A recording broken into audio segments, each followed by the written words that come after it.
Ah, bom dia. Hoje a gente vai discutir o capítulo 4. Não, o capítulo 3. É o capítulo 4 ou 3? A ciência normal como solução de quebra-cabeças. É isso, né? Tá bom, então vamos fazer uma primeira rodada. É o 3. É 3? Tá certo. Então vamos fazer uma primeira rodada. Vamos começar pelo Caio. Caio, e assim, se vocês puderem abrir a câmera, ia ser legal, porque falar para fotografias, as fotografias de vocês são lindas. Não me entendam mal. Mas se eu consigo ver o rosto de vocês, eu acho que a interação fica mais interessante. Então O lá, Rodrigo Caio. tá na biblioteca dele hoje. Não, o Rodrigo ele é sofisticadíssimo. Vamos lá, É. Caio, você é o primeiro. Beleza. Professor, eu gostei, assim, acho que dá bastante continuidade, né, ao debate que ele está fazendo, ele traz o elemento, continua no elemento do paradigma, mas ele vai para uma coisa mais específica, né, que é realmente o pensamento do problema que o paradigma traz, né. Deixa eu ligar outra luz. Que é o que ele traz como os quebra-cabeças, né, aí fica muito, na minha cabeça ficou muito assim, tipo, uma alusão ótima, assim, né, porque você pode solucionar o quebra-cabeça, você pode colocar as peças de qualquer formato e chegar em outra coisa também que não necessariamente é a solução daquele quebra-cabeça, mas pode te levar para outro pensamento de outra forma, né, de alguma outra coisa próxima àquilo. Então, eu achei bem interessante isso que ele trouxe, né, nesse sentido, mas não... Ele até cita as ciências sociais, né, no momento, falando isso, que as ciências sociais, as ciências humanas, elas os quebra-cabeças são diferentes, né, por assim dizer, das ciências normais. Eu acho que desses trechos que a gente leu, pelo menos foi a primeira vez que ele citou as ciências humanas, assim, como diferente mesmo, né, evidenciando a diferença das ciências humanas com as ciências ditas normais por ele, assim. Acho que por aí, assim, para contribuir um pouco, deixar para o pessoal falar também. Tá legal. Obrigado. Rodrigo, e você, Rodrigo? Professor, eu não consegui ler a segunda parte, fiz só a primeira leitura da outra aula, né? Então, Ok. Sinto muito. Tá bom. E você, Verônica? Oi, professor. Eu li só uma vez o texto, eu gosto de ler duas vezes, que eu tenho dificuldade de compreender, né? Mas, assim, no que eu li, eu achei mais fácil do que, assim, achei que ele é uma continuidade, né, do capítulo anterior que a gente leu, só que eu achei ele mais fácil de compreender. Apesar de eu não ter lido duas vezes, eu acho que eu consegui aproveitar melhor esse texto do que o anterior, porque eu achei que era muito fora da minha realidade primeiro. E agora a continuidade, né, do capítulo, acho que eu consegui compreender um pouco mais. Legal. Daniele, e você, Daniele? Faço minhas as palavras da Verônica e nada a acrescentar. Tô brincando, né? Eu entendi bem, assim, eu acho que o propósito, né, da coisa. E, assim, sobre o quebra-cabeça, né, a metáfora, é que você tem um conjunto de regras, uma metodologia, os instrumentos, você não pode fazer coisa de qualquer jeito, né? Todas essas coisas podem até ser não explícitas, né? Mas elas formam um paradigma, que é o que marca a ciência, é o que define a ciência naquele dado momento histórico, né, da história da ciência. E aí, tá, não quero entrar naquilo de um paradigma sobrepõe o outro, senão, não, tá. Mas vamos falar, então, a importância do paradigma é que dentro dele a ciência é feita. Fora dele, não é considerado como ciência, sabe? A coisa pode ser muito cara, o propósito pode ser assim, sem um fim objetivo, sabe? Né? Você não vai chegar a uma realidade palpável com aquela pesquisa. Então, são quebra-cabeças resolvíveis. Sabe, é uma coisa que realmente se molda à realidade que a gente tem. E aí ele falou, tá, mas aí qual é a graça, né? O que o pesquisador ganha com isso? É que se você tiver um quebra-cabeça, digamos assim, difícil, sei lá, né? Se você puder descobrir um novo método de resolver a mesma coisa, é esse o negócio, é você ser um bom pesquisador, você se destacar entre os demais, né? Uma das motivações, já que você não está fazendo grandes revoluções, você não está dizendo que não é a Lua que gira em torno da Terra, mas o contrário, né? Que isso acontece às vezes na ciência. Mas, assim, a ciência normal ainda assim é bastante cativante, motivadora. Tá bom. Nayara, e você, Nayara? Eu gostei muito dessa segunda parte, porque deixou mais claro na minha cabeça o primeiro capítulo, mas hoje eu não vou ter nada a acrescentar, vou só ser uma ouvinte, porque eu não formei uma opinião sobre isso. Mas achei super interessantíssimo a forma como ele colocou o quebra-cabeça. Tá bom. E você, Bárbara? Então, professor, acabou que eu perguntei para alguém qual era o texto de hoje, né? E aí falaram para mim que era o capítulo 4, da 67 a 76. E aí eu li o 4. Eu posso falar um pouco do 4, se você quiser. Que aí eu agora vou, né? Já estou até curiosa para ler o que vocês leram aí, porque eu acho que vai ajudar muito a entender o que eu li. Mas no 4, que é a prioridade dos paradigmas, aí ele fala um pouco sobre regras, paradigmas e leis, e aí ele falou uma coisa que agora acho que se dialoga com o que algum de vocês falou sobre o capítulo 3, que na física, por exemplo, você aprende as teorias junto com aplicações práticas, né? E aí, enfim, só isso que eu vou falar, porque eu, infelizmente, errei. Não, tudo bem. Tá bom. Oi, Vitória, tudo bem? Seja bem-vinda. Nós estamos fazendo a nossa primeira rodada. Você quer falar sobre o texto de hoje?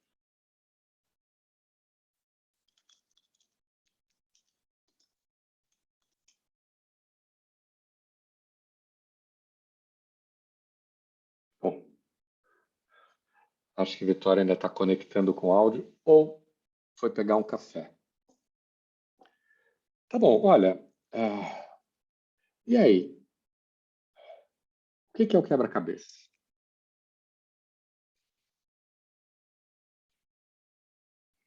Então, é uma metáfora? Apenas?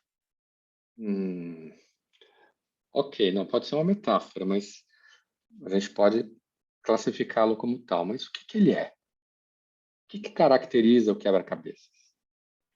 É um problema solucionável. É um problema que tem solução. Isso é importantíssimo para a gente. E é importantíssimo para vocês também. Porque, embora a gente possa discutir se as ciências humanas são paradigmáticas, no sentido que o Kuhn está colocando, e elas não são,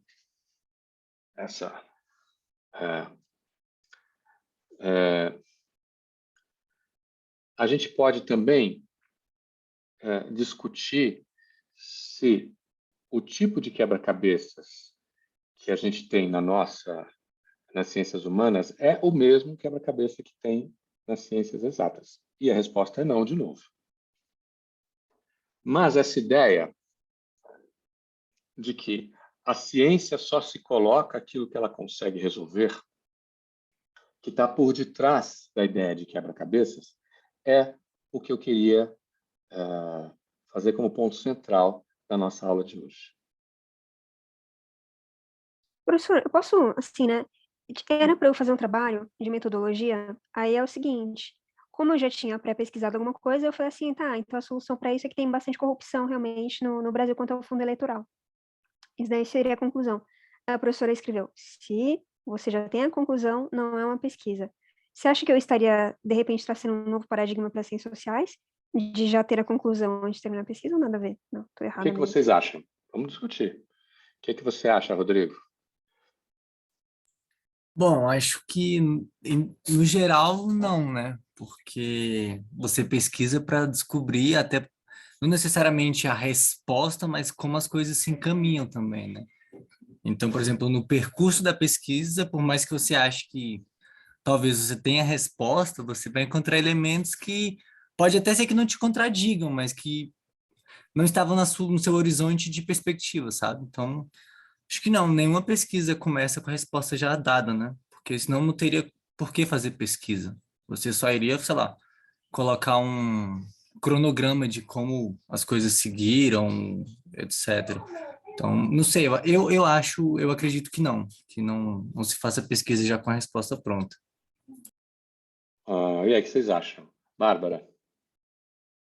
Professor, será que você pode falar de novo, em outras palavras, isso que você disse? A ciência só se coloca o que ela se preza a resolver? Acho que foi isso.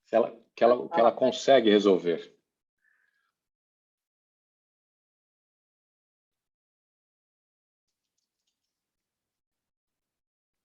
Sim, mas o que vocês acham? Vamos continuar. O que você acha, Caio? Qual é a sua reação às intervenções de Daniele e Rodrigo? Não sei. Não sei, eu tenho dificuldade eu tenho acordo com o Rodrigo, assim, eu tenho um pouco de dificuldade de conceber você pesquisar algo já sabendo a resposta. Não sei se você achar outra explicação no meio valeria, assim, sabe? Pra gente, né, pensando, não, na verdade, pensando a gente nas ciências sociais, às vezes vale você ter uma resposta e achar outros caminhos. Esse assunto de corrupção, por exemplo, né? Porque pegar o exemplo dela aí, assim, porque a gente fala de corrupção hoje, tem muito estigma em cima de corrupção, mito, várias coisas assim, que acabam que não atrela o Estado democrático liberal que a gente vive hoje, né? Concebe como uma coisa intrínseca do ser humano. Então, acho que tem vários caminhos para ir, né? Assim, dentro mesmo de se falar de Estado brasileiro, né? Assim, de governo brasileiro e tudo. Então, não sei. Eu fico mais no não sei, no final das contas mesmo, do que isso, assim, porque eu acho que nesse tema em específico tem muito caminho que não foi completamente explorado ainda para explicar o que é a corrupção do povo brasileiro, né? O jeitinho brasileiro não me convence. O que me convence mais é a estrutura do Estado democrático liberal e tudo, mas ainda assim tem um aspecto singular do ser humano nisso, né? Então, não sei. Tá bom, Bárbara. Eu acho que talvez essa percepção de sentir que já sabe, né, a resposta dos problemas da pesquisa, por exemplo, poderia ser um pouco fruto do conhecimento cumulativo, né, do estudo e tal, e de ter a sensação que com o que você tem já que a partir da imaginação sua, né, criar respostas já com os que você já aprendeu de teoria seria tipo um senso comum científico, não sei, alguma coisa assim, senso comum sociológico, não sei se faz sentido. Então, o que vocês acham? Eu queria falar. Vamos lá, Nayara. Posso falar? Claro. Então, eu acho que, por mais que ela tenha, assim, uma conclusão, né, nunca é demais a gente pesquisar. E acrescentando que o Rodrigo falou do jeitinho brasileiro, na verdade, esse jeitinho brasileiro que a gente tem, a gente trouxe não, né? A gente pegou dos portugueses. Então, assim, por mais que tenha uma conclusão, ela não tem uma conclusão. Então, vale sim entrar a fundo na pesquisa, né? Porque sempre vai ter respostas novas e raízes diferentes do que a gente pode ter em mente. Tá.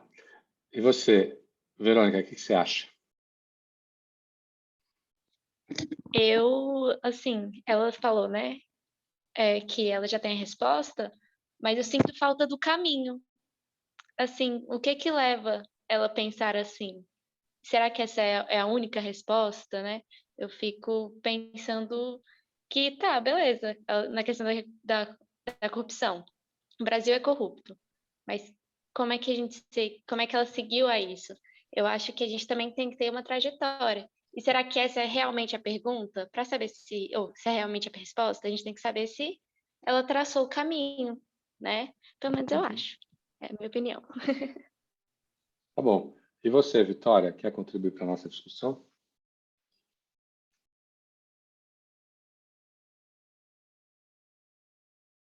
Bom, aparentemente não. Fala, Rodrigo. Tipo, tem um ponto que eu acho que a gente tem que levantar, professor, é que resposta é diferente de hipótese. Você não começa uma pesquisa com respostas. Você pode levantar hipóteses e tudo bem, você vai fazer a pesquisa para saber se sua hipótese é válida ou não, né? Se ela está em conformidade. E aí, enfim, não cabe respostas. Na verdade, às vezes não cabe respostas nem depois de uma pesquisa concluída. Você às vezes termina uma pesquisa com mais perguntas do que respostas. Então, assim, dentro aí do que eu conheço como, né, pesquisa científica dentro da nossa área, eu não consigo ter essa perspectiva de uma resposta já dada antes da pesquisa ser feita. Uma hipótese, tipo, bem consolidada é uma coisa, né? Que você pode ter, tipo, quase lá, mas não chega a ser uma Olha, resposta, né? então você tá divergindo da Daniele. Oba, temos agora polêmica. Bárbara, Eu também diverjo da Daniele, mas eu estava pensando assim, eu acho que essa tentativa dela de já, essa, vamos dizer, vou dizer prepotência, não é bem essa palavra, mas assim, essa pressuposição de que ela já sabe a resposta sobre o problema de pesquisa dela, parece um pouco com isso de um quebra-cabeça que pode se encaixar, né, perfeitamente assim, e que não é a verdade para as ciências sociais, assim. Eu acho que isso se assemelha um pouco com uma estrutura de senso comum mesmo, assim, né? Não que tem suas diferenças, né? Mas, enfim, que a ciência também está, enfim, tudo está meio misturado, né? Mas com uma tentativa de concluir e enfim, de fechar o conhecimento ali, né? E eu acho que, como a gente é sociedade, estuda a sociedade, esse conhecimento nunca se fecha, né? Assim. tá bom. Mas olha só.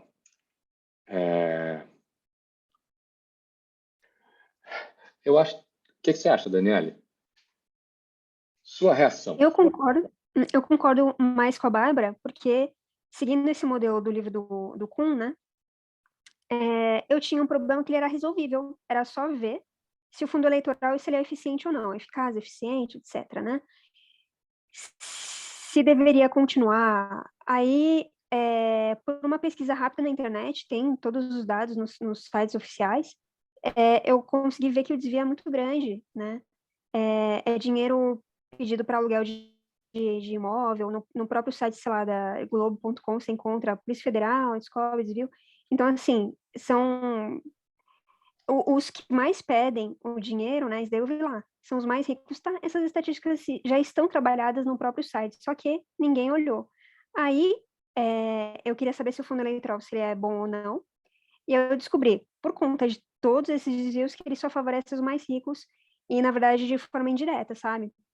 Quer dizer, enriquece os mais ricos, não é que facilita a propaganda eleitoral deles, é que realmente é apropriado esse dinheiro. Para quem não precisa. Então, o fundo eleitoral não ajuda os mais pobres a entrarem nisso.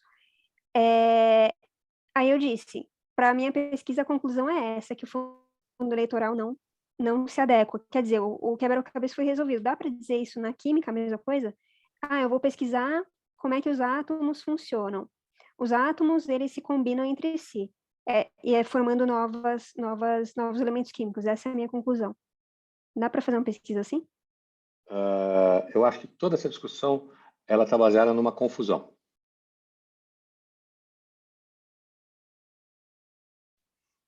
Qual é a confusão? Está no princípio. Dizer que a ciência normal é a solução de quebra-cabeças significa dizer que você tem a resposta antes de fazer a pesquisa? Acho que não. Porque a gente está pensando em quebra-cabeça, aquele quebra-cabeça quadrado, né, que vem dentro da caixa para a gente montar, assim, tudo, mas quebra-cabeça não necessariamente é isso, né? Quebra-cabeça é uma situação que você tem que procurar, pensar, experimentar para resolver também, tudo. Acho que pensando mais nesse sentido de quebra-cabeça, assim, não. O que vocês acham? Daniela, sua reação. É que, para eu tentar delimitar, será que eu já fiz a pesquisa inteira, então? Para ver a metodologia, eu acabei já vendo os dados e eu já cheguei à conclusão. Eu disse, a conclusão é essa, mas se eu omitisse a conclusão, então vamos ficar só nos dados aqui. Eu vou analisar os dados para saber se aí é um problema válido? É um problema... Vamos discutir isso intensamente. Mas antes de você discutir isso, eu quero saber o seguinte: se fez sentido o meu comentário. Mais ou menos. Você pode Mais ou menos? continuar. Ok. Por que mais e por que menos? Não, eu não vou saber traçar assim, não. Não, Tá, não tá. você não se sentiu confortável. Bárbara, Eu acho que o quebra-cabeça, para mim, é uma coisa que você já sabe a resposta, porque já tem um modelo para você seguir. Mas, ao mesmo tempo, não sei, porque também o quebra-cabeça, se for pensar tipo, na vida social, na realidade social e no que a gente pensa sobre ela, é uma abstração, né? Assim como também a sociedade, assim, enfim, é uma coisa que tá bom. se Eu vou dar um espelha, eu não exemplo. sei. Eu vou dar um exemplo de um quebra-cabeça de ciência normal. Aí a gente vai ver. Rodrigo, você quer falar antes ou depois que eu dei o exemplo? Pode ser depois. Tá bom. O exemplo é o seguinte: luz é um fóton. Fóton, ele é uma partícula e uma onda. Tem características de partícula e de onda. Se ele tem características de onda, eu posso medir a onda da luz, certo? Eu quero medir a onda, o comprimento de onda da luz solar. Faz sentido fazer essa pergunta se eu já sei a resposta? É 0, não sei. Aí tem lá uma categoria, né, para isso, que é comprimento de onda, tem angstroms, tem, enfim, eu não sei, meu conhecimento para aí. Faz sentido eu fazer uma experiência para descobrir o comprimento de onda da luz verde se eu já tenho?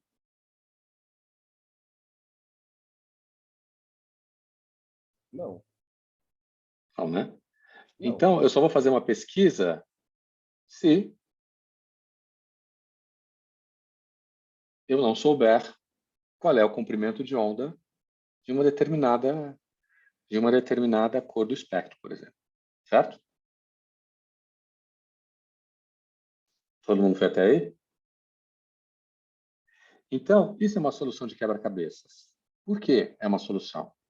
Porque eu sei que a luz ela é um fóton, portanto, ela tem características de partícula e de onda. Se ela tem características de partícula de onda, ela tem uma amplitude da onda, né? Sabe como é que é uma onda, né? A onda tem assim, a amplitude são entre os dois pontos baixos, os dois pontos altos, você faz. Certo? Ou talvez a distância disso. Enfim, eu também não sei. Então, qual é o ponto? Pega lá no começo do texto. O que ele vai dizer? Às vezes, apenas o detalhe mais esotérico não é conhecido.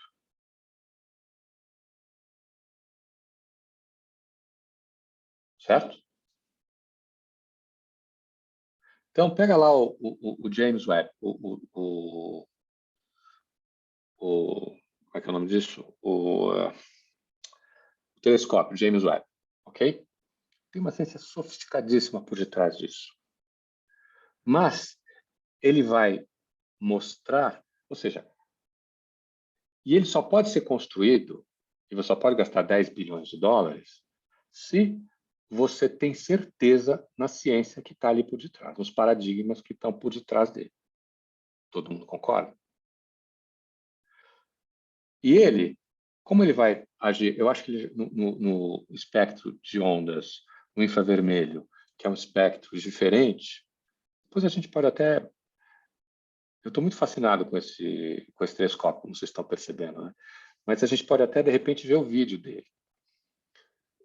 E ele, então, ele está lá. Eu tenho certeza da ciência que está por detrás dele. O que eu não sei? Eu não sei ainda o que eu não sei. Mas, o que eu vou... Eu tenho hipóteses. Qual é a hipótese? Que no Big Bang, essa luz era de tal maneira. Então, se um determinado comprimento de onda. Então, se eu tenho um telescópio que é capaz de ver esse comprimento de onda, logo eu vou poder ver a luz do Big Bang. E aí, vendo a luz do Big Bang, o que vai acontecer? Eu vou poder testar outras hipóteses, eu vou poder fazer outras pesquisas, etc, etc, etc.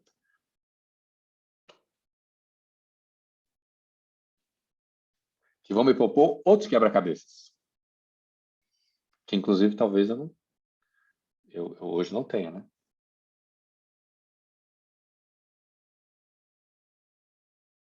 Fez sentido? Fez sentido, Daniele? Fez aqui, eu estou pensando como escrever melhor, então, esse projeto de pesquisa. Tá bom. Ah, Vamos trabalhar no seu projeto de pesquisa, tá legal? Então, você vai descrever para a gente o que você fez. tá. Era para escolher um tema, fazer uma pergunta, algumas, descrever um método e só. Para aí, na verdade, né? Aí, eu falei, esse tema aqui que está muito na televisão agora, né? Fundo eleitoral. Eu quero saber se todo esse dinheiro gasto, se vale a pena ou não. Para isso, a gente vai ter que saber se esse meio de financiamento de campanha eleitoral, se ele é eficiente, eficaz, etc., né? E se ele realmente serve a colocar pessoas que precisam, né, dentro da política. Assim, pessoas que precisam de dinheiro para que elas façam campanhas e que, né, possam ser eleitas, tá? Ver essas coisinhas. Aí eu fui, então, no site, estava dizendo que os que mais pedem o dinheiro, né? A relação é os que têm alta renda, entendeu? Os que pedem são os que têm alta renda. Os que pedem pouquinho são os de baixa renda. E os que pedem muito, muito dinheiro, têm renda altíssima, ou seja, tá, né? Aí, como é que é a descrição dos gastos?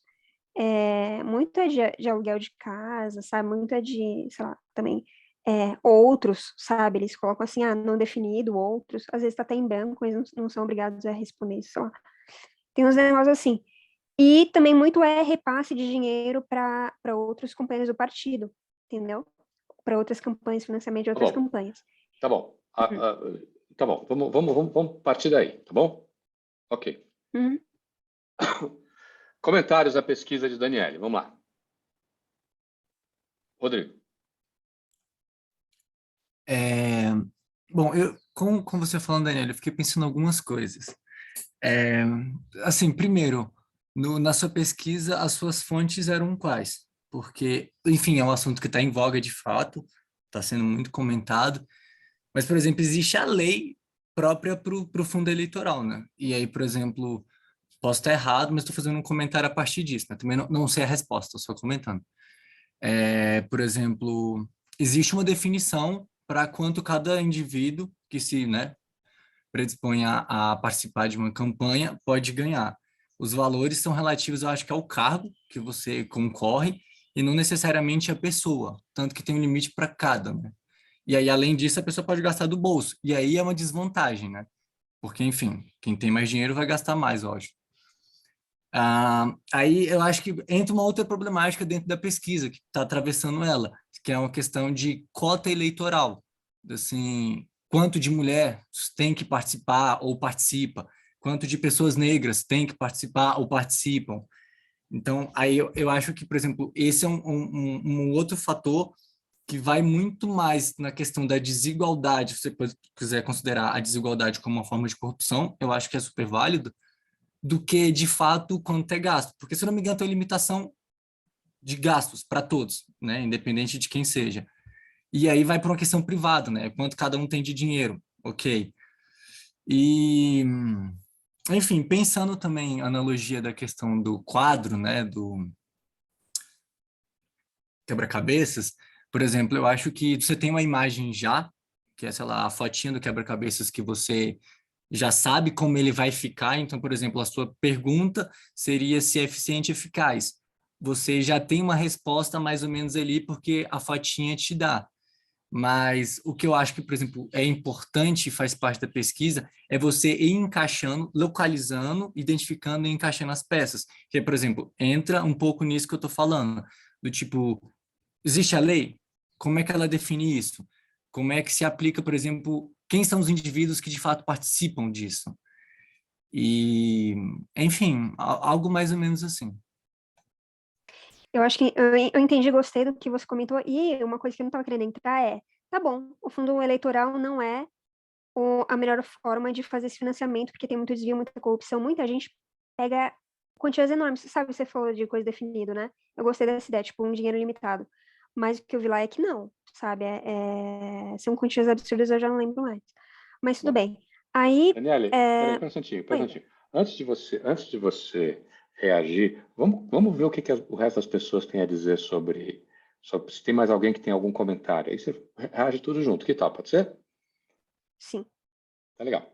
Alguém que mais tem algum comentário? Eu quero comentar.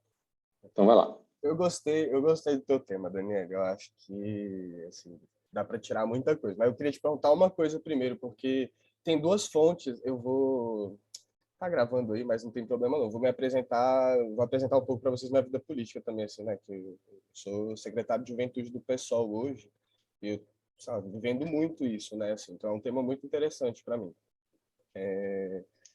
Porque tem duas fontes de renda para os partidos hoje, né? Tem o fundo eleitoral e o fundo partidário.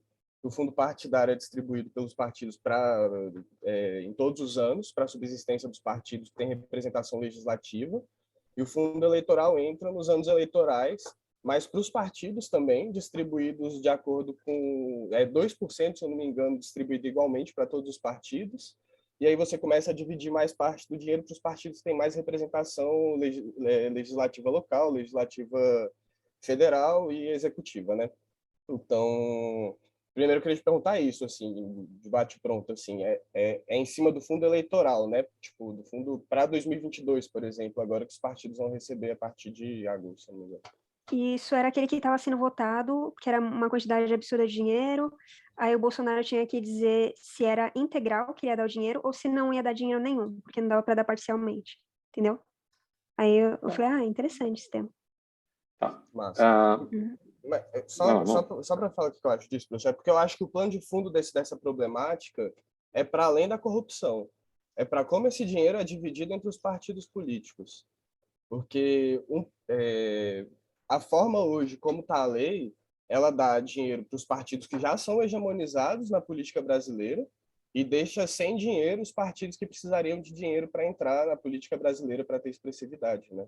Então, os partidos pequenos que surgiram agora, não só de esquerda, mas de direita, de centro, teve uma efervescência política de surgimento de partidos, são partidos que vão receber muito pouco dinheiro do fundo eleitoral e não vão conseguir contrapor de fato a isso, só se recebessem fundos privados para fazer suas campanhas, né? Que é o que às vezes acontece também, sem problema, sem críticas a isso. Mas agora, o plano de fundo da corrupção, é o que eu estava falando no começo, é um plano de fundo que não vai estar só nesse tema, você vai achar corrupção nisso, com certeza. Inclusive de candidato, e aí a corrupção nisso se dá mais de forma mais clara na distribuição mesmo de como se burla a prestação de contas dos partidos para o fundo eleitoral, né? Porque você não só recebe dinheiro, você tem que prestar conta. Então, você aluga casa, você fala que é uma casa de campanha, mas na verdade você está cedendo a casa para alguém morar. Enfim, lavagem de dinheiro come solta nisso, tudo isso é claro, mas isso é claro em todas as perspectivas do Estado brasileiro também. Então, eu veria com outro olhar a problemática, que é como esse dinheiro é distribuído, porque, no meu ponto de vista, esse dinheiro tem que existir. Não dá para a gente fazer campanha só com dinheiro privado, senão os partidos políticos iam ser só uma representação do setor privado também da sociedade. Acho que tem que ter dinheiro público, mas tem que ser observado a forma de distribuição desse dinheiro público. A corrupção tem que ser analisada junto? Tem, mas eu não consigo ver ela sobreposta a essa primeira problemática, que é quem recebe, como recebe. Desculpe estender um pouco, professor, mas é um tema que eu acho que é muito interessante. Não, achei a sua contribuição ótima, que é uma contribuição de alguém que está participando da política, não é, Daniele? O Caio pode ser seu informante nessa pesquisa. Informante no sentido antropológico, né? Não estou dizendo que o Caio vai espionar para você alguma coisa. Vocês Na querem verdade, falar ele levantou outros problemas, vai me dar muito trabalho. Tá dispensado, tá despedido. Está despedido, tá. Vamos ver se... Nayara, você quer falar alguma coisa? Não, quero não. Verônica, e você, Verônica? Também não, professor. Tá, eu tenho vários comentários a vocês. E esses comentários, enfim, podem te ajudar, mas eu acho que eu quero, os meus comentários, colocar isso uma perspectiva mais ampla. Ok, Daniele? Primeiro, o que é metodologia em ciências sociais?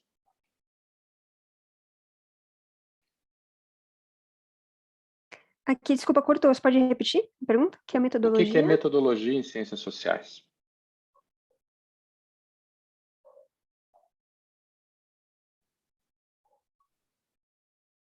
Bom, você tem que ter uma hipótese, né? E tentar comprovar ou então falsificar, ver se ela é verdadeira ou falsa. E só. Isso é metodologia?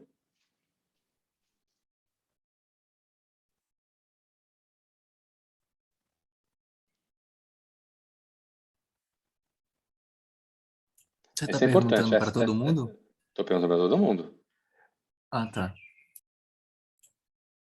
Tá, Achou eu que você vou me fosse arriscar escapar aqui. dessa, Rodrigo? Vai, Rodrigo Eu primeiro, depois a vou Bárbara. deixar para Não, eu vou deixar para Bárbara. A Bárbara resolveu o problema. Bárbara, vai. Tá todo mundo esperando você, Não, Bárbara. eu vou falar só trabalho de campo.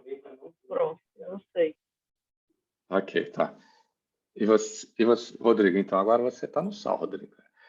Sobre você, sobre os seus ombros, cai a responsabilidade de responder a questão, Rodrigo. Vai. Frágeis ombros. Não, então, assim, né, vou me arriscar aqui.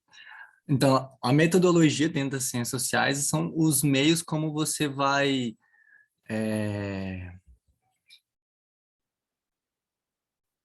proceder na pesquisa, né? São os recortes que você vai fazer e como você pretende caminhar, por assim dizer.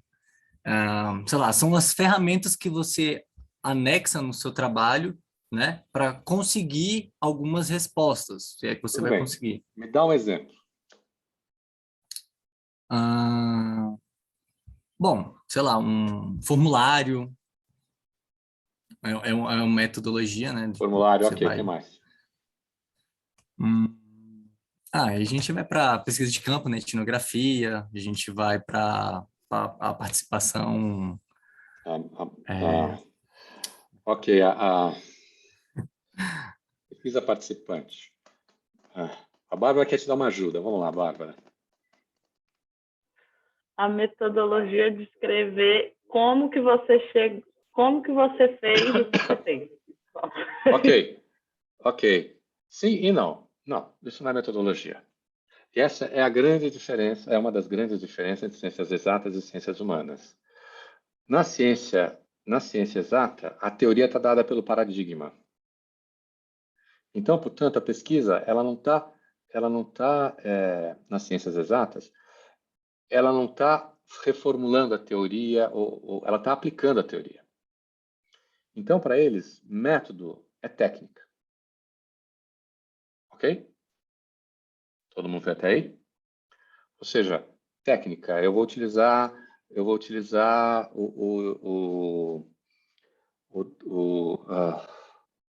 ai, meu Deus, já me deu um branco total, né? Mas eu vou utilizar tal reagente para conseguir tal efeito, eu vou utilizar... Vou usar a lei pré-existente, né? O teorema de alguém que... Exatamente. Você pega a teoria, você faz... A experiência é o quê? É uma aplicação de instrumentos e passos e procedimentos que tem um resultado que você vai comparar com a teoria. Teve um cara que ele estava... quem era? Era um desses grandes, né? Um dia ele estava na cama assim, estava chovendo, eu falei, não vou sair da cama aqui, vou pensar numa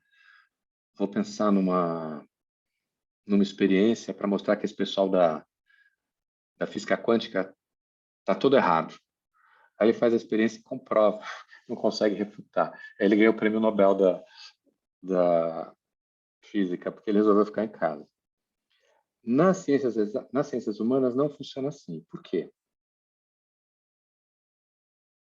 Porque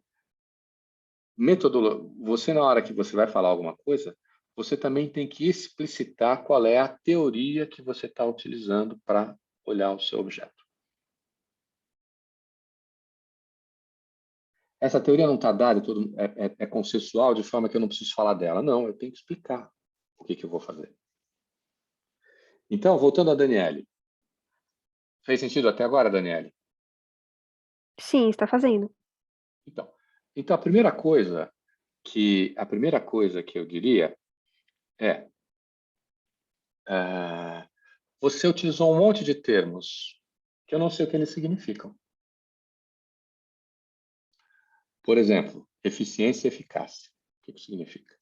Dentro do fundo eleitoral. Se você pensa eficiência e eficácia, eficiência e eficácia são coisas diferentes, né? Qual é a diferença entre eles?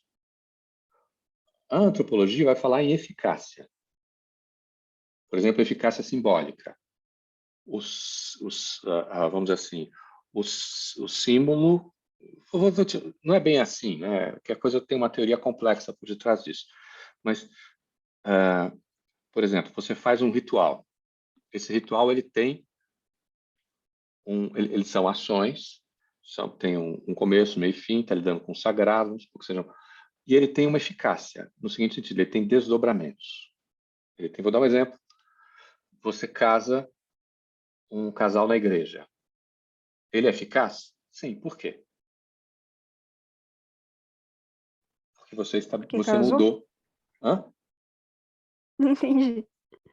Ele causou uma mudança no status social das duas pessoas. Antes elas eram solteiras, agora são casadas. Ok?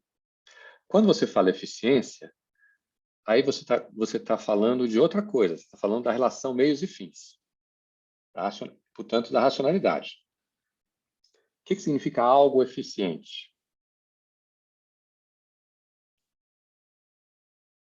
É uma Razão. coisa que tem Fala. uma boa proporção custo-benefício. Eficiente. Pois é. Então, mas tem um problema na questão da eficácia. Vou dar um exemplo. O governo brasileiro é muito eficiente para concentrar renda e muito pouco eficiente para distribuir renda. Então, repara, quando você está falando em eficiência, você tem que falar em eficiência, você tem que ter um objetivo.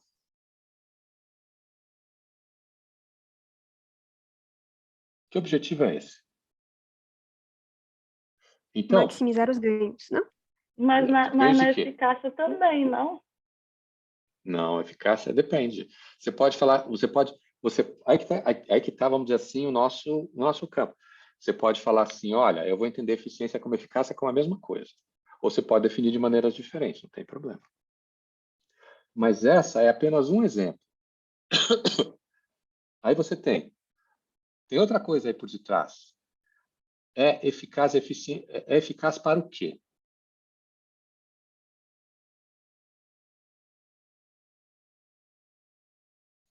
Porque tem vários agentes, né? Pode ser eficaz ou não para a população, para o Estado, para os partidos. Mas você não é eficaz para quem? É eficaz para o quê? E na hora que a gente sabe eficaz para o quê, pode ser eficaz para quem? Por exemplo, ele é eficaz para promover novos partidos?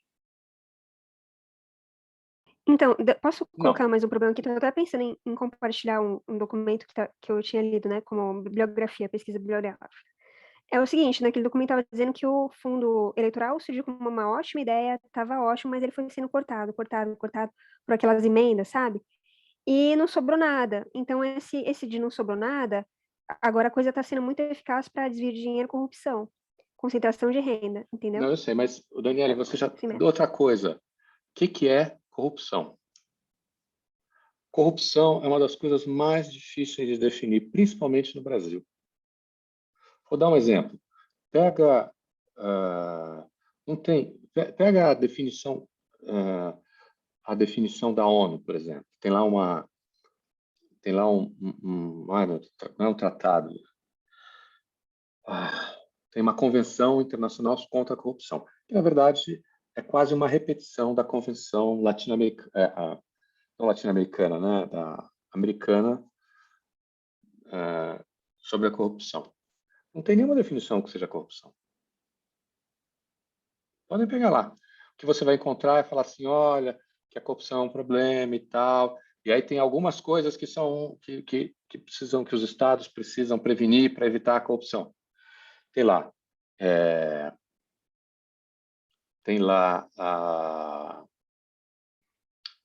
como é que é o nome disso? Graft, que é o seria a corrupção institucional, você dá dinheiro, suborno, né? Mas tem outras coisas lá, tem lavagem de dinheiro, tem conflito de interesses, fala assim, conflito de interesses pode não acontecer, pode não ser, mas conflito de interesses, ele pode levar a ações corruptas, etc. Então, o problema da definição de corrupção é enorme. E quando você olha para a definição de corrupção, que tem nos clássicos do assunto, que é, por exemplo, Hadenheimer, tem lá o Handbook of Corruption, ele vai utilizar a definição de corrupção, ele vai dizer o seguinte, olha, o que eu chamo de corrupção são formas de troca. Todo tipo de troca é corrupta.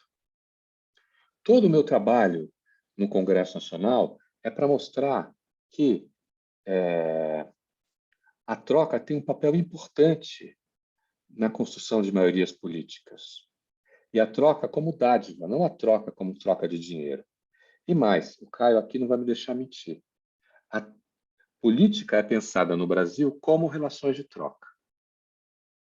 Eu não sei se... o Caio está concordando comigo.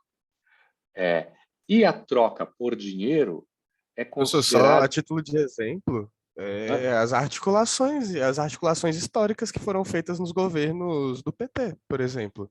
Lula e Temer, Dilma e Temer, Lula e esqueci o nome do outro agora, mas Lula e Alckmin agora de novo. Isso é troca. É troca. Isso é troca. Que não é troca de dinheiro necessariamente. A troca de dinheiro é imaginada como uma deturpação da política. Como uma degradação da política. Política são outras coisas. Quando você pensa assim, então a coisa da troca ficou muito complexa. A coisa da corrupção ficou muito complexa. Tá? Então é isso. Então,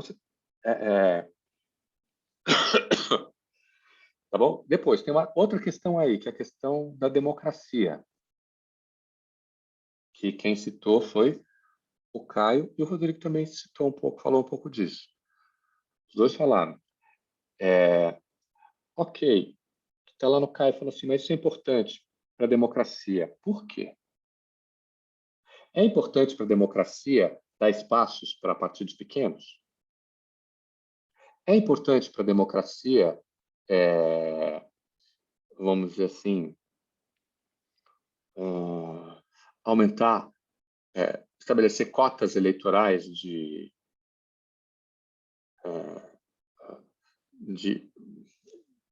populações subrepresentadas, como mulheres, negros, indígenas, etc. É importante para... Por quê? Porque tem que ter uma justificativa para isso. Por exemplo, toda a literatura, ciência política no Brasil, à exceção de alguns, mas enfim, tem... Aliás, eu vou botar. É uma discussão. Eles vão dizer que um dos grandes problemas nacionais é a multiplicação de partidos.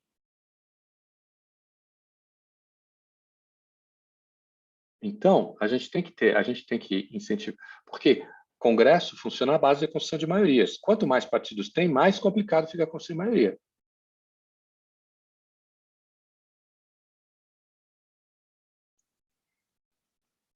Aí você tem outras respostas de fragmentação ideológica, etc. Ok? Então, esse é o primeiro comentário. Segundo comentário. A pesquisa, ela tem vários momentos. Ok? E o primeiro momento é levantar material. Que significa fazer o quê? Começar a coletar, por exemplo, vê lá o site da... vê lá o site do... Como é que é o nome disso? Do fundo partidário. Baixar as estatísticas, ver como é que como é que eles estão pensando. Aí você... Ok, você tem... Vê a bibliografia que está discutindo, vê quais são as discussões, vê quais são as... Nada disso é verdade. Por quê? São, vamos dizer assim, percepções sobre objetos. Mesmo a letra da lei tem interpretação, né? Então, Claro, nada disso é... Então, assim, o que eu quero dizer com isso? O que é verdade? Se eu pego uma estatística, eu não posso dizer, então o que acontece com isso é que, como você falou, é que ele está sendo mal utilizado. Mas peraí, como assim? Por quê? Entendeu? Porque ele está distribuindo para mesmo... pessoas mais ricas ganham e pessoas mais pobres ou que têm coisa ganham. Mas isso tem a ver com uma teoria do partido político, que vai justamente pensar que a fragmentação é ruim, etc, etc. Então, o que você tem que fazer? Você tem que, né, colocar. Outra coisa, que é a coisa que o Rodrigo citou. Acho que foi o Rodrigo.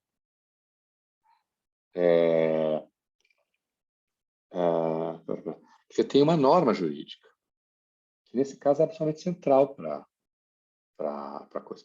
E é claro que essa norma jurídica foi objeto o quê? De um acordo. E, portanto, ela está expressando um conflito de interesses entre os vários, e uma acomodação de interesses entre as várias forças políticas responsáveis. Então, por exemplo, é claro que um cara de um partido pequeno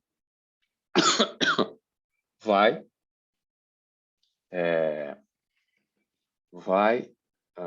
como é que eu digo?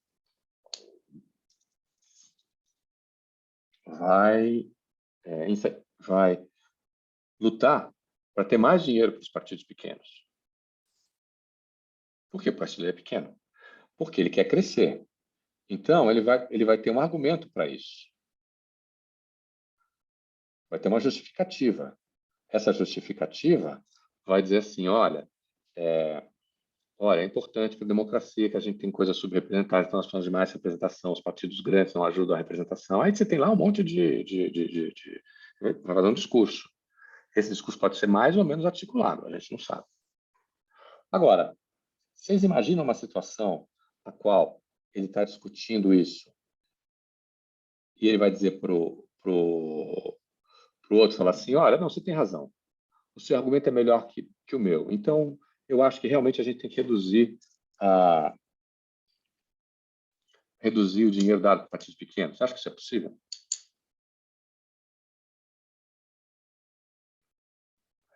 Caio, o que você acha, Caio? Não. Não, ele vai continuar. Sui generis assim, não. Claro que não. A partir de acordo, que é as federações, por Aí exemplo. pode ser. Você faz uma acomodação de interesse. Não, tudo bem, eu concordo aqui, mas em compensação você me ganha ali, faz uma coisa, tem, né? Aí você tem uma troca, né? Você tem uma barganha, talvez. Não existe política se não for a partir de troca no Brasil hoje. Não existe. Pronto, é isso. Aliás, nunca existiu. Nunca existiu. Bom, Não existe, eu acho que eu vou mais além. Essa democracia liberal que a gente vive não existe sem troca. Não, eu divido de você. É? Tem um texto, porque eles têm um outro modelo de democracia na cabeça, que tem a ver com aquele texto que a gente leu ontem do Elias, quando ele fala de que países desenvolvidos, enfim, com todas as críticas que a gente fez ontem, tem a coisa com a consciência. Então, o que eles vão dizer? Vocês vão dizer o seguinte, olha, a política ela é feita a partir de duas coisas, ou o convencimento racional, ou a barganha. Mas a barganha, E a barganha não é troca, né? Pois é, a gente pode claro, mas eles não pensam como troca, esse é o ponto. Eles pensam não pensam como troca, eles pensam como um contrato, um acordo, no qual o que está presente é o quê? É a ameaça, olha só, é a ameaça enquanto estratégia de negociação. que significa que se eu não tenho nada para ameaçar, eu não consigo fazer uma barganha. Tem um texto do Elster maravilhoso sobre isso. Se você quiser. Como é que está o seu inglês? Eu sou formado em inglês, só tá enferrujado. Não, então me manda. Peraí.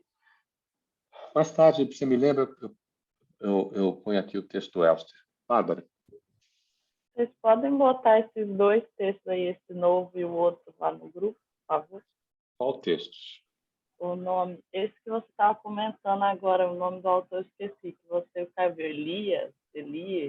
Ah, do Elias? Do Norbert Elias. Do Norbert Elias? Posso. Tem mas talvez o do Elias te ajude mesmo. Vamos fazer isso agora? Melhor, né? Porque a gente fica... Se eu deixar para depois, eu invariavelmente esqueço. Enquanto eu faço isso, Daniela, seus comentários. Será que eu posso ser sincera? Claro. Tá, com sinceridade, eu estava acompanhando, aí me mandaram uma mensagem no WhatsApp. Aí eu fiquei pensando na resposta, não consegui responder. Aí eu, por fim, respondi, encaminhei umas mensagens, sabe? Tava fazendo os processos burocráticos aqui, não escutei muita coisa, mas eu vi que vocês estavam falando de política. Se é que ajuda. Aí depois eu me comprometo a assistir a gravação. Não vou fazer relatório, não, mas eu assisto. Não precisa, porque a gente... O coisa é para Pra gente... quem perdeu a aula, né? É para quem perdeu a aula. Tá bom. Vai Tá, lá, Rodrigo. mas, Professor. Vai falar. tá. Termina, Daniela, depois o Rodrigo fala. Rodrigo. Não. Eu ia falar para vocês repetirem, mas eu tenho certeza que o Rodrigo vai fazer um bom comentário e eu vou acompanhar bem a discussão. Vamos lá. Rodrigo. Eu não teria tanta certeza, não. Mas, enfim, é porque eu fiquei pensando o seguinte, professor. Eu entrei lá no site da ONU e fui procurar a definição deles de corrupção, né? Enfim, vai falar, desde 1996, é um problema recorrente, e nananã. E aí, de fato, ele, né, faz uma proposição para que considere como crime de corrupção e, deixe a pena um pouco mais severa e não faça vista grossa, né? Aí eu vou dar uma lidinha aqui, né? Que a corrupção é considerado o suborno como crime, né? E o define como a promessa, a oferta ou a entrega, direta ou indireta, a um servidor público ou a outra pessoa ou entidade de uma vantagem indevida, a fim de agir ou não agir no exercício de suas funções oficiais. E aí eu fiquei pensando o seguinte, por exemplo, a gente pega a problemática da pesquisa da Daniele, né? Beleza, temos a questão. Aí eu entrei também no TSE aqui, Daniele, tipo, é porque é a lei, né? Então tem todos os Qs da matéria. E aí, enfim, tem a questão da proporcionalidade de partido, né? Por exemplo, a verba é distribuída com base no número de cadeiras que os partidos ocupam no legislativo e com um coeficiente de total de votos médios que eles recebem. Então, por exemplo, não é aleatório, tem esse recorte. Então, por exemplo, disso a gente já tem que ter uma noçãozinha, né? Do tipo, os partidos, que foi o que o Caio falou, né? Por exemplo, os partidos grandes vão sempre ganhar mais, porque você vai ver, por exemplo, o PT é o primeiro partido, a PMDB, etc. Que são partidos que já são muito grandes, muito velhos, têm muita representatividade. E aí, um problema que a gente pode colocar é o objetivo disso é tornar mais acessível, porque se você for pensar em proporcionalidade e manter isso, você está mantendo o status quo. Então, você não tem uma quebra ou uma superação de nada, né? Assim, pensando alto. Mas deixa eu te fazer uma pergunta. Me permita uma parte. Por que mudança é bom? Não, tá aí, eu não estou dizendo que é bom ou não, que tem que acontecer ou não, é só como Não é melhor, o olha texto só, está dito. não é interessante para uma democracia ter partidos estáveis? De longa duração? Mas aí a gente tem que caracterizar a democracia também. Mas olha só, eu tenho uma outra pergunta para você, Caio. O problema, eu acho que um dos problemas é que, às vezes, a gente tem uma noção de democracia que é uma noção moral de democracia. Ela deveria ser assim, como se a democracia fossem rosas e um sistema onde Não, democracia é conflito. Democracia é, é bullying, é bullying, é tentativa de ganhar eleitorado, é tentativa de manipular as regras para suas próprias. Isso é democracia. É democracia assim em qualquer lugar, é assim nos Estados Unidos, é assim aqui no Brasil. Claro que o que muda é a maneira como você lida com a regra, tudo isso compõe, claro. Mas democracia é um negócio sujo, não é um negócio. É um negócio, é jogo da cintura para baixo. Eu Então, concordo plenamente. Concordo plenamente. se a gente vai com essa imagem de, olha, sabe, Mas, e professor, mais, por isso que eu acho que precisa ter mudança, porque é desse jeito democracia, e é hegemonizado com quem está no poder pois desde que virou democracia, né? mais ou menos. Para você ver, tiveram várias mudanças nos últimos anos. O PT Os é partidos um que exemplo, estão hoje no poder são refundações dos partidos antigos, né? claro, Tá caindo na mas, internet, eu acho. claro, mas e você esperava que fosse de outra maneira? Assim, idealmente sim, mas com base na Mas realidade, aí não. você tem, vou te dar um exemplo. O partido do Bolsonaro, o antigo partido dele, né? Que era um partido nanico, mas elegeu um monte de gente. Ele mudou alguma coisa para a direita? Não. Ele se transformou a gente pode não concordar com o que ele está dizendo, mas ele mudou alguma coisa. Foi um Ele fenômeno. transformou a política brasileira, ele trouxe alguma coisa nova, ele está propondo coisas.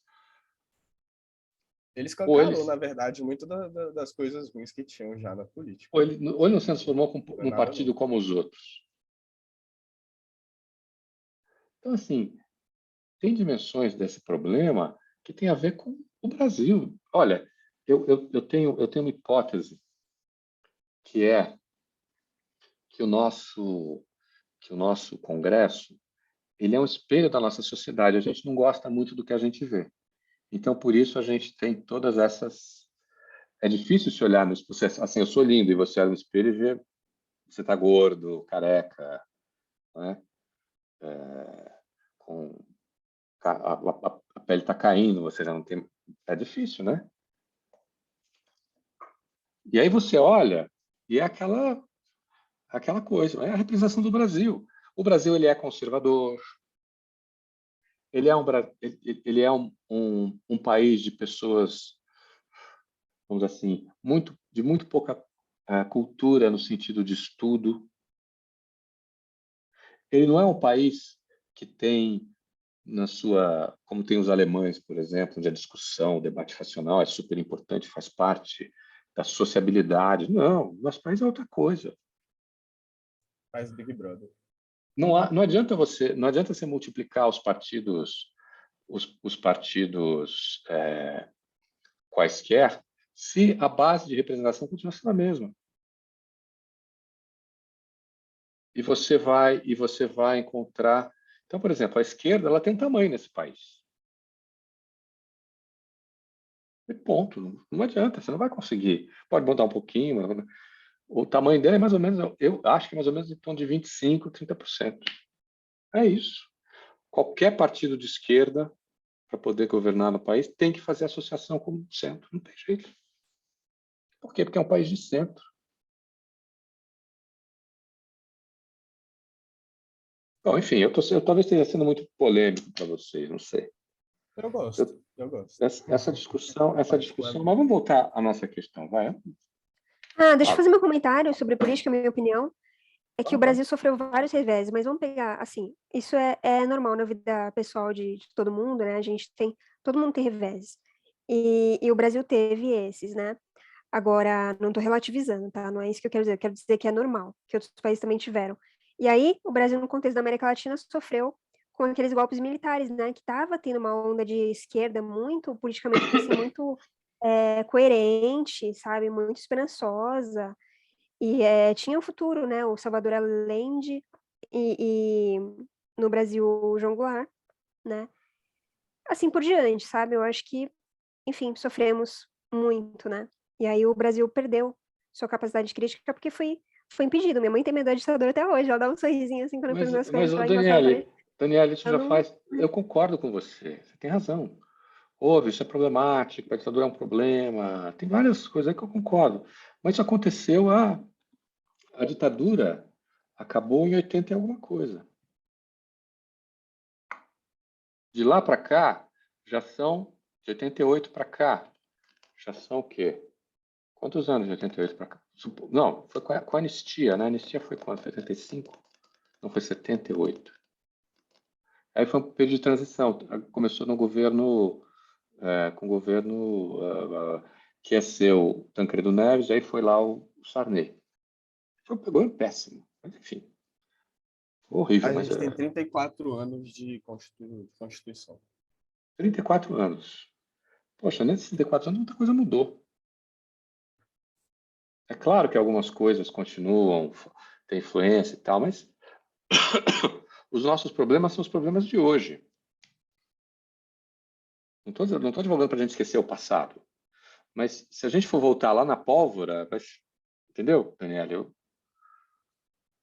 O seu trabalho é um trabalho histórico, para dizer como a gente chegou até onde está. Então, assim, eu vou acho que a discussão ela saiu dos trilhos. Mas, enfim, foi divertida. Eu me diverti muito, não sei se vocês se divertiram como eu. Mas, enfim. Vamos voltar à questão da pesquisa. Então, assim, o primeiro comentário que eu tinha para te fazer era aquele. Metodologia em ciências sociais é a teoria pela qual você vai observar, você vai olhar o objeto. O que significa que é o quê? São os óculos, né? Com todas aquelas coisas que a gente já disse. Você, nas ciências sociais, não precisa pegar uma teoria, você pode fazer combinações. Você deu o exemplo do Bourdieu, me lembro, né? Que pega Lamarck, Durkheim, faz constrói a coisa dele, Bourdieu. Tem várias coisas. Todo olhar tem limites. Todo. Então, assim, primeira coisa. E isso está visível nas suas questões pela definição dos termos que você mesmo usa. Primeiro. Segundo, a pesquisa ela tem um caminho, o que significa o seguinte: você vai coletar material, que é aquilo, né? Que são as coisas e ver esse conjunto de relações, o que a lei está dizendo, como é que a lei estabelece. Você pode, enfim, relacionar isso com outras coisas. Você tem que coletando material. Nessa fase de coleta de material, aí tem uma diferença entre sociologia e antropologia, né? A sociologia, ela define muito bem, a ideia é definir muito bem os instrumentos, definir muito bem a coisa, e você só vai coletar aquilo, que vai te dizer vai colocar no objeto. A antropologia tem uma visão mais aberta. Então, assim, primeira coisa, você precisa pensar no conjunto de relações que estão por detrás disso. O que é relevante? O que é relevante para isso? O Rodrigo citou a norma. Então, dá uma olhada na norma. O Caio falou sobre os fundos. Conversa com o Caio. Porque isso vai te abrindo os olhos, né? Vai te abrindo os olhos. Vai te fazendo coisa. E aí, então, eu diria para você, a sua pesquisa, por enquanto, é muito pouco curiosa. Você precisa aumentar, vamos dizer assim, pensar outras coisas, né? Dar-se, vamos dizer assim, deixar-se dizer algo pelo seu objeto. Questionar o que o seu objeto está dizendo. Como surgem essas estatísticas? Outra coisa, como é que o Caio falou? Como é que é feita a prestação desse dinheiro? Como é dinheiro público, tem que ter prestação. Quais são os mecanismos de aferição e de controle? Tem ou não tem? Ok. Quem são essas pessoas que recebem mais? Quais são os partidos? Isso é importante de dizer. E, às vezes, a lei impede algumas coisas que são importantes para o partido e não necessariamente a gente colocaria nisso como corrupção. Vou dar um exemplo. Você tem lá o vereador no interior que não tem como comprovar nada. Aí você faz o quê? Você dá o dinheiro para o cara, dá uma justificativa e tal, mas esse dinheiro, na verdade, vai lá para o vereador. Isso seria desvio de dinheiro. Mas isso não necessariamente está, vamos dizer assim, contra os objetivos partidários e a prática política. Pode ser, inclusive, que isso seja importante. Coisa. Claro, aí o sujeito vai lá e fica com uma parte do dinheiro. Ok, corrupção. Você tem razão. Então, assim, é preciso questionar o seu objeto, o seu material. O que está por detrás disso? Qual é o contexto? O que isso quer dizer? Uma outra fase é qual é o seu problema de pesquisa? E aí, Daniela, eu acho que se o seu problema é corrupção, então você tem que ter uma discussão sobre corrupção. O que é corrupção? Como a gente pode definir? Como fica a corrupção? O seu problema pode ser democracia. É uma outra questão. Completamente diferente. Seu problema pode ser as regras de distribuição desse dinheiro. Isso é democrático ou não é democrático? Seu problema pode ser como que essas regras são interpretadas. Enfim, tem vários problemas aí. Você pode relacionar isso com justiça. Você pode relacionar isso com região. Você pode relacionar isso com... Entendeu? Fez sentido, Daniela? Sim, tá ficando bem mais com cara de artigo acadêmico muito sério, né? Um artigo, assim, bem relevante. Então, olha só. Aí, quando você... Então, estou falando das fases da pesquisa, né? Aí, quando você tem a metodologia que você vai utilizar, você tem o material. E aí você vai dialogar com esse material. Será que dá para pensar isso? Não dá, porque olha aqui, isso aqui não é tão interessante ali, isso aqui já me deixa... O que eu estava pensando não tem nada a ver com isso, então vou para cá. Você vai estar dialogando com esse material. Chega uma hora que você tem uma convicção, começa como intuição. Eu acho que eu vou nessa direção. Acho que eu vou naquele lá. Acho que eu vou. Tem uma coisa de... Você vai dialogando. Aí você chega um momento que você vai falar assim, bom, ok, eu acho que a minha questão de pesquisa, então, vai ser a relação do fundo eleitoral com a teoria democrática. Ou vamos pensar em uma coisa mais assim. Eu vou pensar a teoria e a justificativa que está por detrás do fundo eleitoral e a sua, vamos dizer assim, relação com a ideia de democracia e qual, a partir dessa metodologia, coletando esses dados.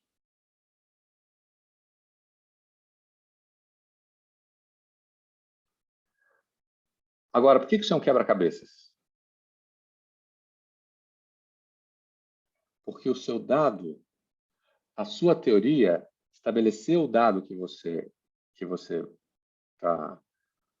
vai utilizar, e o dado que você vai utilizar tem que ser apropriado à questão que você está se perguntando.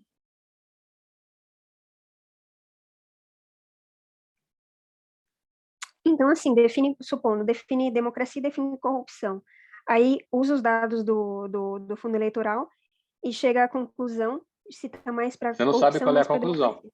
Você não sabe qual é a conclusão. Você vai dizer o seguinte, olha, o meu problema de pesquisa é pensar, primeiro, num primeiro momento, qual é a relação, se o fundo eleitoral ele faz sentido a partir da teoria democrática e qual teoria democrática. Você vai saber qual é a teoria democrática.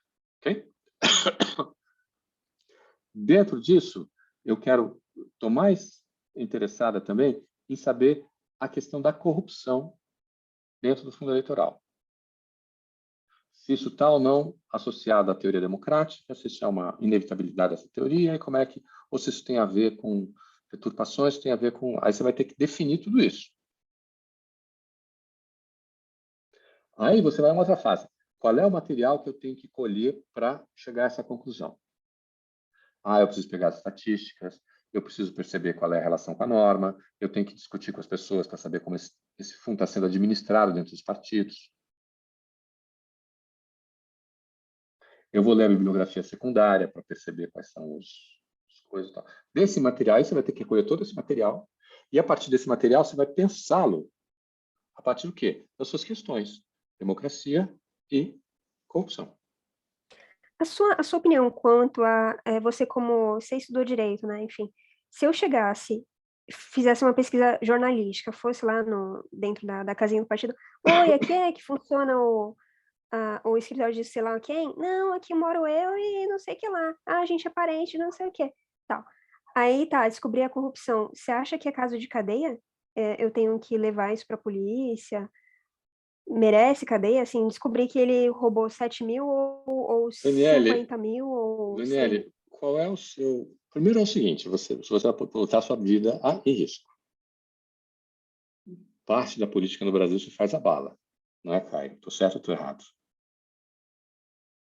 Dá para citar incontáveis exemplos, mas é só ver Tropa de Elite 2. Mas o Brasil faz a coisa. Segundo, nada na lei te obriga, você não é uma funcionária pública, a denunciar a corrupção.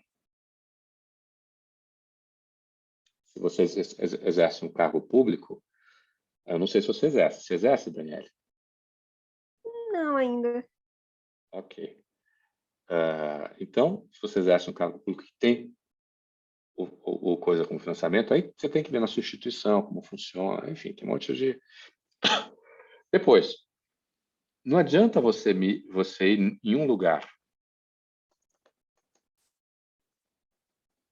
Eu descobri que uma casa está no fundo eleitoral, mas quem está morando são os parentes. Ok. Isso está dizendo que o fundo eleitoral é corrupto? Não, você teve um desvio. Ok, é um desvio. Mas isso vamos dizer, isso é sistemático ou isso é um caso eventual? Ok.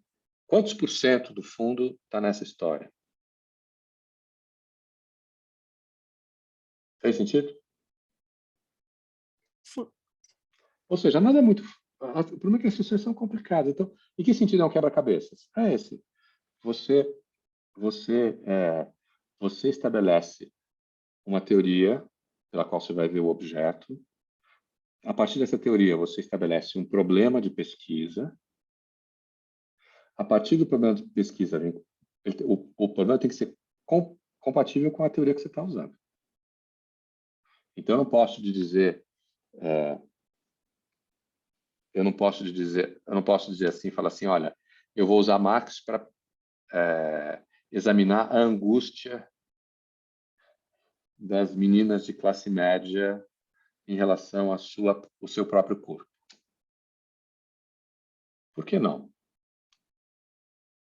Marx simplesmente dá uns instrumentos para pensar isso. Acho que todo mundo concorda, né?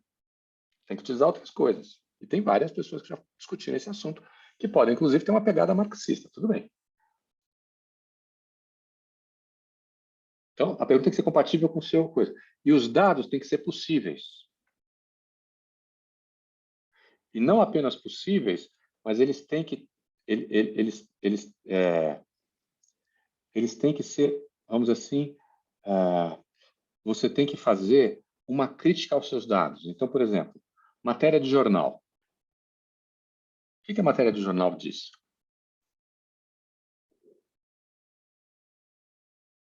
Matéria de jornal tem problema, tem agenda, tem um monte de coisa por detrás de matéria de jornal. Tem viés nos veículos. Então, eu não posso tomar por princípio que o que está dizendo na matéria de jornal é integralmente verdadeiro. Algumas coisas eu posso tomar como verdade. Por exemplo, sei lá, Bolsonaro foi à inauguração tal e falou isso. Ok, isso. Acho que você pode tomar por verdadeiro uma matéria de jornal, né? Agora, aí vai ter uma opinião sobre isso. Aí você tem que ficar mais... De todo jeito, você tem que fazer o quê? Uma sociedade como a nossa são múltiplas vozes. E você tem que perceber... Cada voz diz uma coisa. Tem que dar uma olhada. Então, a estatística. Qual é o limite da estatística? Qual é o limite da lei? O que ela está dizendo?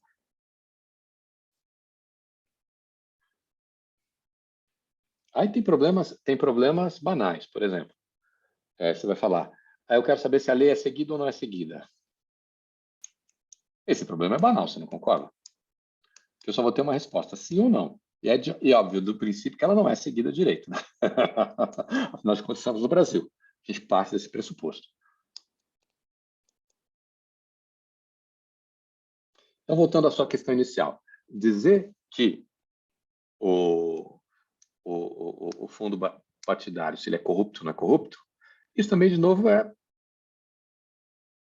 repete um pouco o senso comum, como a Bárbara, inclusive, muito delicadamente mencionou. Saber se relacionar isso com uma teoria de corrupção, para saber, enfim, a partir da teoria, porque você vai construir o seu problema a partir da teoria.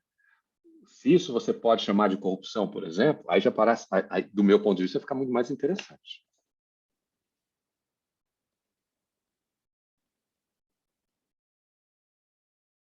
Fez sentido, Bárbara? Ou Daniele?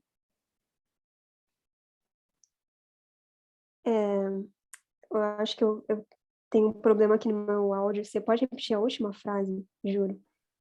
Acontece sempre, mas é verdade.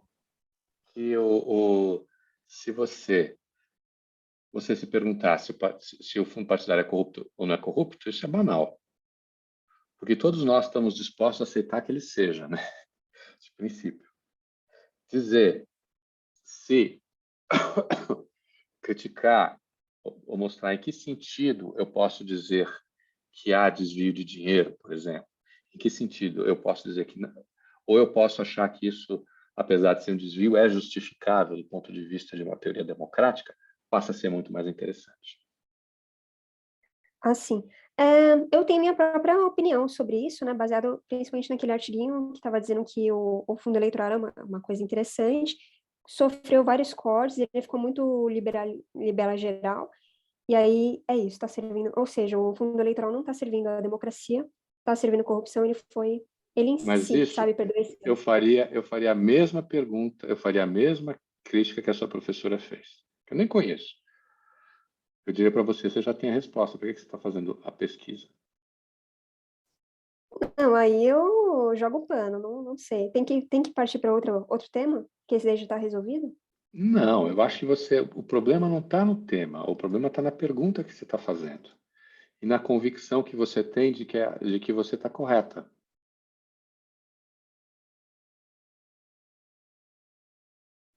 É que, sei lá, por exemplo, Daniel, eu acho que você pode pensar muito mais, ou muito mais não, mas você pode pensar como ela é corrupta do que só se ela é corrupta sim ou não, se você já sabe que é. Então, por que ela é corrupta? Por exemplo, sei lá, você vai na definição no Código Penal, vai ver o que é o crime de corrupção. Tem uma lei própria para isso, né? E aí, por exemplo, você vai lá, você vai se deparar com um caso, por exemplo, dos partidos, que isso é uma prática, né? Que faz com que pessoas se saiam como candidatos, né? Se lancem como candidatos para aumentar a verba que o partido vai receber. E aí, no final das contas, estamos aí o Bolsonaro, né?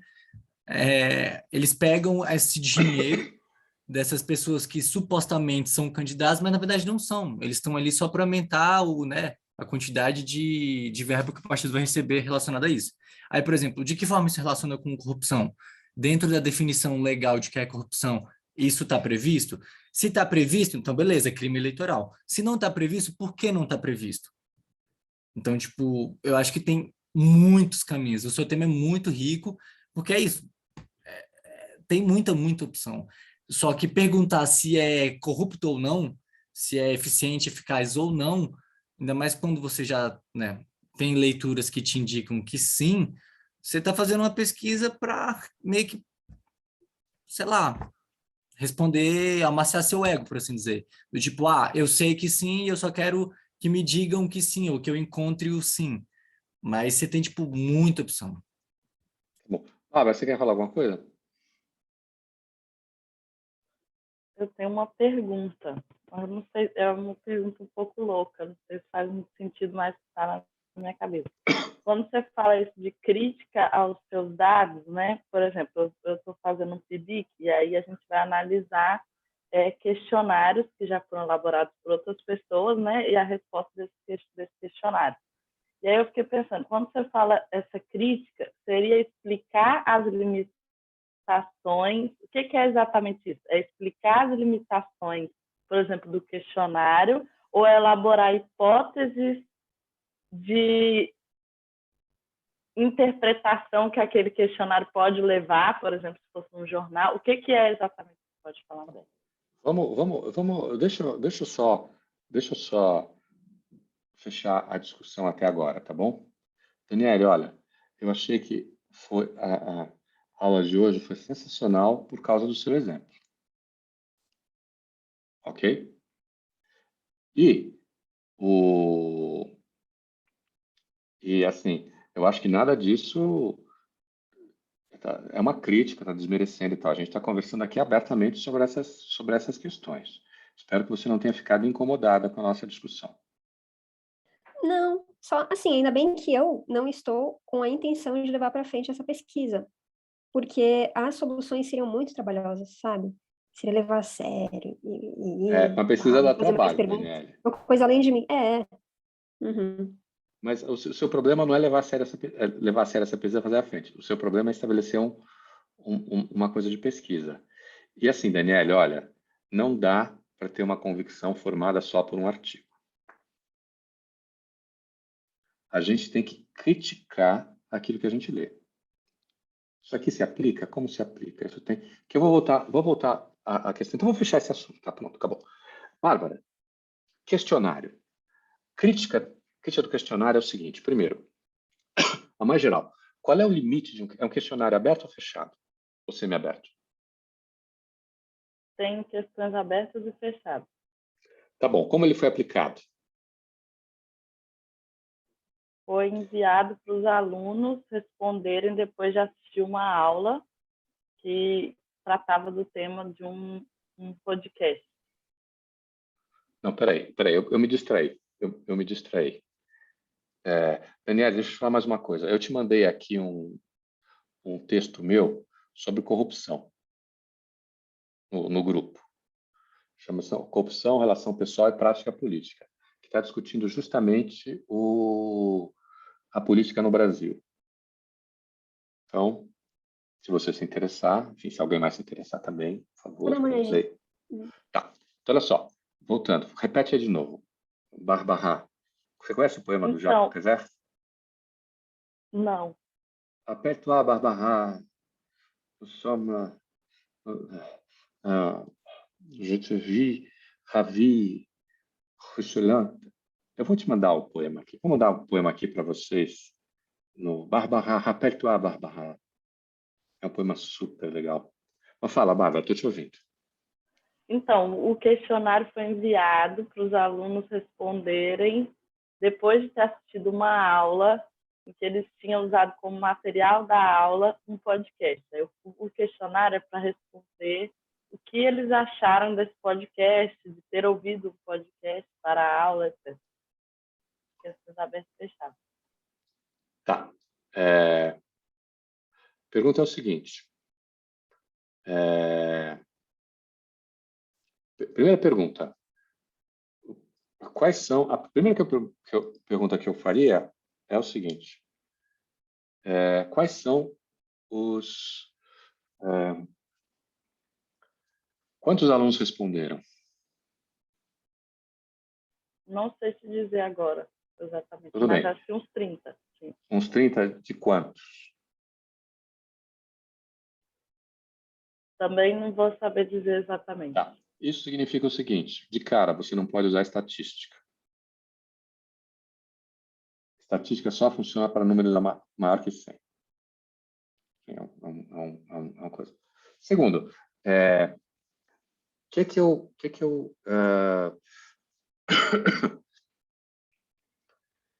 a primeira coisa, o que significa criticar o questionário? Aí eu pergunto o seguinte, o que o questionário quer saber?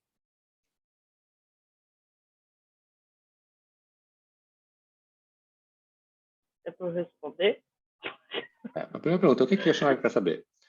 Isso que ele está perguntando é relevante? Ou não? Qual é a intenção do questionário? Porque depende, né? Eu quero fazer um questionário para saber se eles assistiram ou não. Eu faço uma pergunta de uma coisa que esteja lá no meio que tenha tido no meio do podcast, né? E dou 3 ou 4 perguntas e peço para eles responderem. Então, se ele responder certo, significa que ele viu aquela parte. Se ele não respondeu errado, significa que ele não viu aquela parte. Aí eu vou falar de 100, 30 responderam certo, então só 30 viram o podcast. O que eu quero saber? Essa é a primeira pergunta. Fazer questionário sem saber o que você quer saber não faz sentido. É fazer de conta que você está fazendo pesquisa. O questionário quer saber a opinião dos alunos sobre o uso desse podcast, no caso, nessa aula. Se ajudou, o que causou, né? Tipo assim, tá bom. Se já tinham ouvido. Aí a pergunta é o seguinte, tudo bem, esse aí é o objetivo. As perguntas, elas são adequadas para esse objetivo?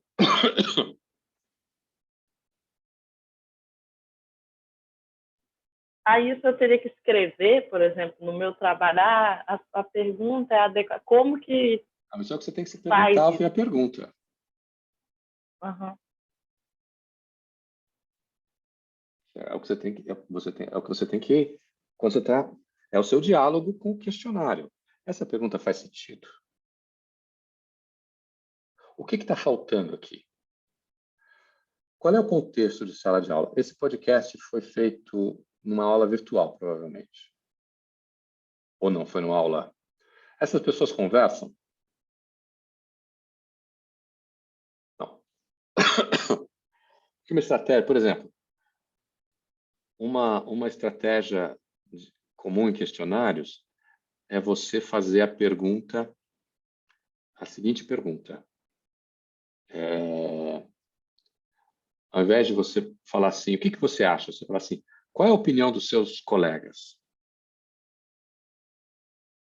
Porque na hora que eu vou falar o que eu acho, nós brasileiros temos uma tendência de colocar tudo na metade, né? Se você tem cinco bom, muito bom, excelente, excelente, muito bom, bom, regular, ruim. Todo mundo vai colocar no bom. Por quê? Porque faz parte da nossa cultura não querer se comprometer com isso. Então, de cara, você já pode colocar, em vez de um número ímpar, um número par de questões. De 1 a 4, sendo que o 4 ajudou muito. 1 ajudou muito pouco. Não ajudou nada. Como você diria que... Aí a pessoa vai ter que responder. Agora, o outro... Aí eu faria umas perguntas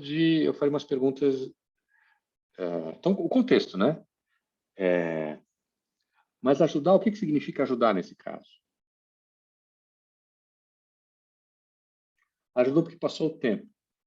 Ajudou significa que eu compreendi melhor o texto, que eu compreendi melhor o tema da aula, que eu refleti sobre alguma coisa, que eu fiz que eu estou contente de ter visto o filme. O que exatamente significa? Não é fácil fazer um bom questionário, mas eu acho que, inclusive, esse é o método errado para esse tipo de coisa. Se só tenham 30 pessoas. Por quê? É melhor você colocar todo mundo numa roda e fazer uma discussão. Que, inclusive, é uma técnica de pesquisa que a Folha de São Paulo usa. Por quê? Porque a partir da discussão, por exemplo, você quer saber de um desodorante. Você quer saber qual vai ser, o que as pessoas estão pensando desse desodorante. Antes de eu fazer um questionário, para saber se eles acham bom, se eles acham ruim, se eles acham coisa. Eu ponho as pessoas numa roda, aí lá eles fazem assim, eles têm, por exemplo,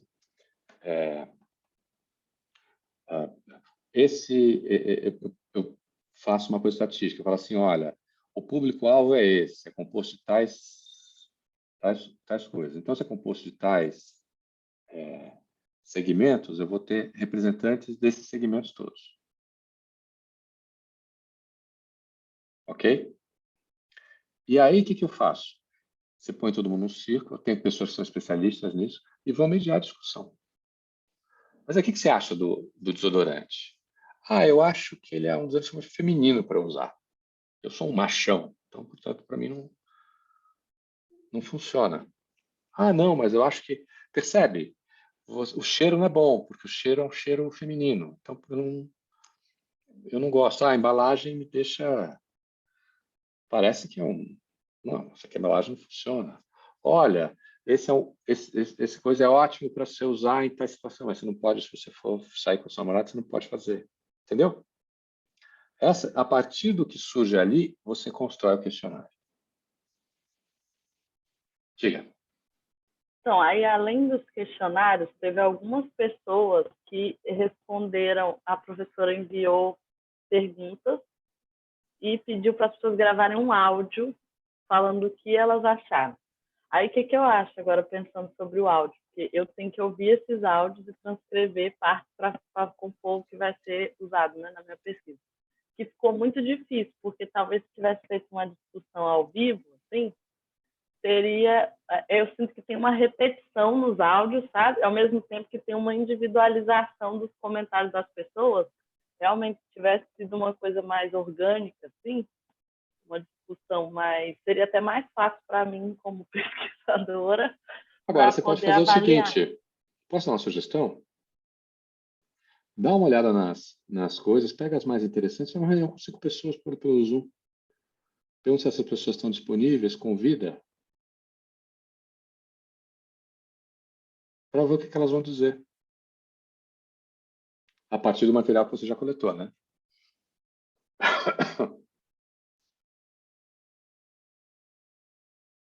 Tudo bem? Gente, já estamos no... Já tivemos desistências, né? Hoje já tivemos várias desistências, enfim. Vamos, lembrando, temos agora aula na segunda. Deixa eu ver se eu recebi uma convocação de reunião de colegiado. Eu acho que não, mas vamos... Enquanto você dá uma olhadinha aí, eu vou falar que eu resolvi trocar meu tema de pesquisa, tô brincando, né? Mas vai ser assim, ó, como que